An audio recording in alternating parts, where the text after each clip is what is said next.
ప్రపంచంలో అత్యధిక వయసున్న పురుషుడిగా బ్రిటన్కు చెందిన జాన్ ఆల్ఫ్రెడ్ టెన్నిస్వుడ్ గిన్నిస్ రికార్డ్ సొంతం చేసుకున్నారు. ఆయన కంటే ఎక్కువ వయసున్న మరో ఇద్దరు వృద్ధులు ఇటీవలే మరణించడంతో జాన్ కు ఈ గుర్తింపు దక్కింది. జాన్ వయసు ప్రస్తుతం 111 ఏళ్లు. వెనిజులాకు చెందిన 114 ఏళ్ల యువాన్ విన్సెంటే హువారెస్ కు గతంలో అత్యధిక వయసున్న పురుషుడిగా పేరుండేది. ఈ నెలలోనే ఆయన మరణించారు. 112 ఏళ్ల వయసు గల జపాన్ వ్యక్తి జిసాబురో సొనోబే మార్చిలోనే కన్నుమూశారు. దీంతో జాన్ను గిన్నిస్ రికార్డ్ వరించింది. గురువారం సౌత్ పోర్ట్లోని ఆయన ఇంటికి వచ్చిన అధికారులు గిన్నిస్ రికార్డ్ ప్రదానం చేశారు. ఈ సందర్భంగా మీడియాతో జాన్ ముచ్చటించారు. ఇంతటి సుదీర్ఘ జీవితంలో తను నేర్చుకున్న ఎన్నో విషయాలు పంచుకున్నారు. తాను గతంలో బ్రిటన్ ఆర్మీలో పనిచేశానని ఆయన చెప్పుకొచ్చారు. 1912 ఆగస్టు 26న జన్మించిన జాన్ 2 ప్రపంచ యుద్ధాలను చూశారు.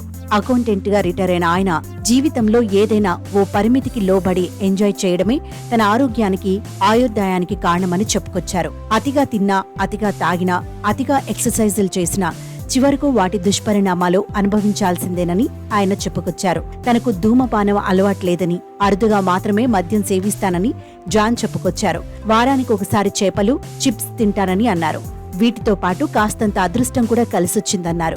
ఒక్క ముక్కలో చెప్పాలంటే ఇదంతా అదృష్టమేనని, ఎప్పుడు పుట్టేది ఎప్పుడు పోయేది మన చేతుల్లో ఉండదని జాన్ వివరించాడు.